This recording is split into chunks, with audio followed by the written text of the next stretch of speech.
Bismillahirrahmanirrahim. Hi and welcome to everyone. In this video, we will discuss generally accepted privacy principles, GAP, and how these principle works. Let's start with this. Okay, before starting and discussing about GAP, let me clear about data privacy versus data security and what is the difference between this. Data privacy के अंदर ये होता है कि आप जो rules and regulations होते हैं या लॉज हैं उनको कंप्लाइंस करवाते हैं या कंप्लाइंस करते हैं उसकी।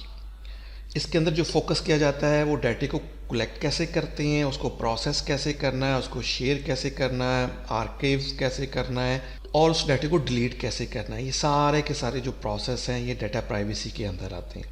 और जब हम लोग डाटा प्राइवेसी की बात करते हैं तो उसके अंदर जो इम्पोर्टेंट और सेंसिटिव डाटा है वो पर्सनली आइडेंटिफाइबल इंफॉर्मेशन यानी कि PII और प्रोटेक्टेड हेल्थ इंफॉर्मेशन PHI, ये दोनों काफ़ी सेंसिटिव डाटाज हैं। इस किस्म के डाटे को हम लोग किस तरह प्रोटेक्ट करते हैं, इसकी प्राइवेसी कैसे मेंटेन करते हैं, ये सब कुछ डाटा प्राइवेसी के अंदर होता है। और इसके साथ अगर हम बात करें डाटा सिक्योरिटी जो है वो बेसिकली है कि इस डाटे को, जो आपका सिक्योर डाटा है या प्राइवेट डाटा है, इसको किस तरह आपने प्रोटेक्ट करना है कि अनऑथराइज जो लोग हैं उसको एक्सेस ना करें, और आपने डाटे को करप्ट होने से भी बचाना है यानी कि उसको कोई मॉडिफाई ना कर सके, और डाटे को चोरी होने से भी बचाना है। It's a complete life cycle of data और इंफॉर्मेशन लाइफ साइकिल।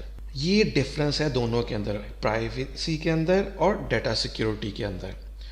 इसको शॉर्ट वर्ड में ये कह सकते हैं कि डाटा प्राइवेसी है what data is important and why, कौन सा डाटा ज़रूरी है और क्यों ज़रूरी है। और डाटा सिक्योरिटी के अंदर है how those policies got enforced, यानी कि जो पॉलिसी उसके ऊपर लगेंगी वो किस तरह हम लोग इन्फोर्स करवाएंगे ताकि सारी ऑर्गेनाइजेशन ये जितने भी लोग हैं उस पॉलिसीज़ को फॉलो करें और हम लोग अपने डाटे को प्रोटेक्ट कर सकें। This is data security. Next जी we will discuss about now GAP, generally accepted privacy principles. अच्छा, जो गैप है सब बेस्ड ऑन डिफरेंट प्रिंसिपल्स, और ये जो प्रिंसिपल्स हैं ये क्रिएट किए हैं 4 ऑर्गेनाइजेशंस हैं इन्होंने जॉइंटली। उसमें से फर्स्ट वन तो American Institute of Certified Public Accountants है, AICPA। Second one the Canadian Institute of Accountants है, CICA। And the third one is Institute of Internal Auditors, IIA। इन्होंने with the help of Information System Audits and Control Association, ICACA, इन 4 organisation ने मिल के ये privacy की policies, procedures और practice जो हैं वो डिफ़ाइन की हैं। और वो कौन कौन से हैं? वो normally first one management, second one notice, third one choice and consent, fourth one is collection, fifth one use, retention and disposal, sixth one access, seventh one disclosure to third parties, eighth one security for privacy, ninth one quality and tenth one monitoring and enforcement। अभी इन जो ये 10 principles हैं इनको हम detail में discuss कर लेते हैं क्या ये वन बाय वन। और जो गैप के प्रिंसिपल्स हैं इसलिए डिज़ाइन किए गए हैं कि कोई भी जो गवर्नमेंट सेक्टर की ऑर्गेनाइजेशन है, प्राइवेट सेक्टर की ऑर्गेनाइजेशन है, यानी कोई भी ऑर्गेनाइजेशन जो है अगर तो इन प्रिंसिपल्स को फॉलो करेगी तो वो अपनी प्राइवेसी को प्रोटेक्टेड कर सकती है। अच्छा, जो फर्स्ट वन है वो है मैनेजमेंट।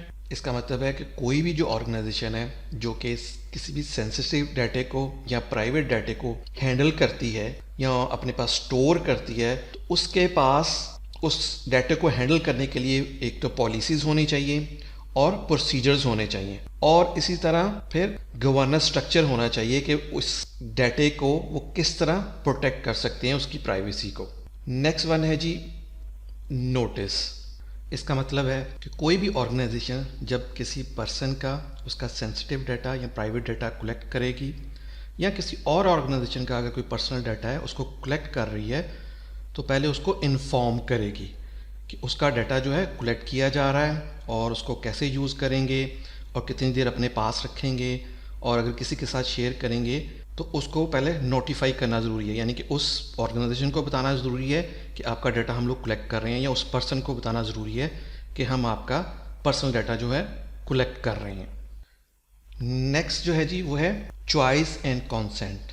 इसका मतलब है कि जो भी ऑर्गेनाइजेशन जब डाटा कलेक्ट करेगी तो वो उस पर्सन को या उस ऑर्गेनाइजेशन को चॉइस देगी और उसका कंसेंट लेगी। मींस अगर तो वो पर्सन डाटा शेयर करना चाहता है या नहीं चाहता है, ये उसको चॉइस दी जाएगी। अगर वो कहता नहीं कलेक्ट करना तो आप उसको नहीं कलेक्ट कर सकते, उससे कंसेंट लेना ज़रूरी है। नेक्स्ट वन है जी कलेक्शन। इसका मतलब है कोई भी ऑर्गेनाइजेशन जब किसी पर्सन का प्राइवेट डेटा या सेंसिटिव डेटा कलेक्ट करेगी या किसी और ऑर्गेनाइजेशन का डाटा कलेक्ट करेगी तो उसको उसका पर्पस भी बताया जाएगा कि क्यों मैं ये डाटा कलेक्ट कर रहा हूँ, इसका पर्पस क्या है डाटा कलेक्ट करने का। ये उसको जो नोटिस भेजा जाता है या नोटिफाई किया जाता है उसके अंदर उसको बताना पड़ेगा ऑर्गेनाइजेशन को। नेक्स्ट वन है जी use, retention and disposal.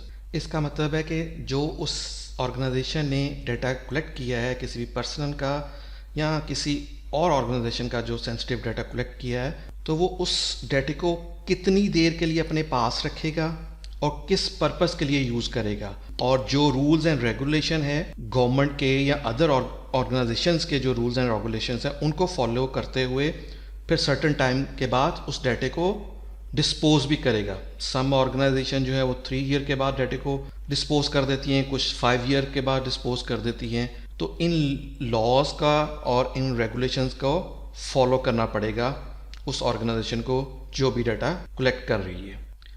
Next one है जी एक्सेस। अच्छा, जो भी ऑर्गेनाइजेशन डाटा कलेक्ट करेगी वो फिर जिस पर्सन का डाटा कलेक्ट कर रही है या जिस ऑर्गेनाइजेशन का कलेक्ट कर रही है उसको एक्सेस भी देगी डाटे की। मीन्स के उसको वो फिर अपने डाटे को अपडेट भी कर सकता है उस दौरान जितनी देर उन्होंने डाटा कलेक्ट किया, और जितनी देर वो डाटा अपने पास रखेंगी उस दौरान वो जो पर्सन है जिसका डाटा कलेक्ट किया गया है वो उसको अपडेट भी कर सकता है और मॉडिफाई भी कर सकता है या डिलीट भी कर सकता है। नेक्स्ट वन है G disclosure to a third parties. अगर वो डाटा जो है जो कलेक्ट कर लिया गया है किसी भी ऑर्गेनाइजेशन ने, तो अगर वो थर्ड पार्टी किसी और के साथ अगर शेयर करना चाह रही है तो ये उसको पहले जो पर्सन है जिसका डाटा कलेक्ट किया गया है उसको इन्फॉर्म करना पड़ेगा और उसके अंदर पर्पस भी बताया जाएगा और ये भी बताया जाएगा कि वो डाटा किसके साथ शेयर कर रहे हैं और क्यों कर रहे हैं, ये उसको नोटिफाई किया जाएगा और उससे कंसर्न लिया जाएगा। नेक्स्ट वन है जी सिक्योरिटी फॉर प्राइवेसी। जब कोई ऑर्गेनाइजेशन वो पर्सनल जो है डाटा या प्राइवेट डाटा कलेक्ट कर लेगी तो फिर उस ऑर्गेनाइजेशन की जिम्मेदारी है उस डाटे को सिक्योर भी करना है और उसको अनऑथराइज एक्सेस से प्रोटेक्ट करना है, बोथ लॉजिकली और फिजिकली। मींस फिर उस ऑर्गेनाइजेशन की जिम्मेदारी है कि उस डाटे को प्रोटेक्ट भी करना है, यानी उसकी सिक्योरिटी भी मेंटेन करनी है। नेक्स्ट वन है जी क्वालिटी। उसके बाद फिर जिसने डाटा कलेक्ट किया ऑर्गेनाइजेशन उसकी एक और जिम्मेदारी ये है कि उसने जो डाटा कलेक्ट किया है उसको मेंटेन रखना है ताकि वो जो डाटा है वो ये इंश्योर करें कि वो एक्यूरेट है, कंप्लीट है और रेलेवेंट है। उसकी क्वालिटी जो है वो मेंटेन करना भी उस ऑर्गेनाइजेशन का काम है जिसने डाटा कलेक्ट किया है। एंड द लास्ट वन है जी मॉनिटरिंग एंड इन्फोर्समेंट। इसका मतलब है कि कोई भी जो ऑर्गेनाइजेशन जो प्राइवेट डाटे को मेंटेन कर रही है वो कोई ना कोई मैकेनिज्म जो है उसको डिज़ाइन करे अपनी ऑर्गेनाइजेशन के अंदर और फिर जितनी भी पॉलिसीज एंड प्रोसीजर्स हैं उस प्राइवेसी को मेंटेन करने के लिए उसको मॉनिटर करें और साथ साथ इन्फोर्स करवाएं। जितनी भी पॉलिसीज एंड प्रोसीजर्स हैं, जितने भी लोग हैं उसको फॉलो करें ताकि आपकी डाटे की प्राइवेसी मेंटेन रह सके। और अगर कोई भी डिस्प्यूट आता है प्राइवेसी के अंदर, चाहे वो किसी गवर्नमेंट लॉज के अगेंस्ट हो या आपकी ऑर्गेनाइजेशन पॉलिसीज़ के अगेंस्ट हो, तो उस डिस्प्यूट को फ़ौरन से पहले रिजॉल्व किया जा सके, इस किस्म का मैकेनिज्म भी डिज़ाइन किया जाए ऑर्गेनाइजेशन के अंदर। So these are the 10 principles of generally accepted privacy principles. Thank you. I hope you learn what is a generally accepted privacy principles and how these principles works. If you like this video, kindly share with your friends and please subscribe this channel. Thank you.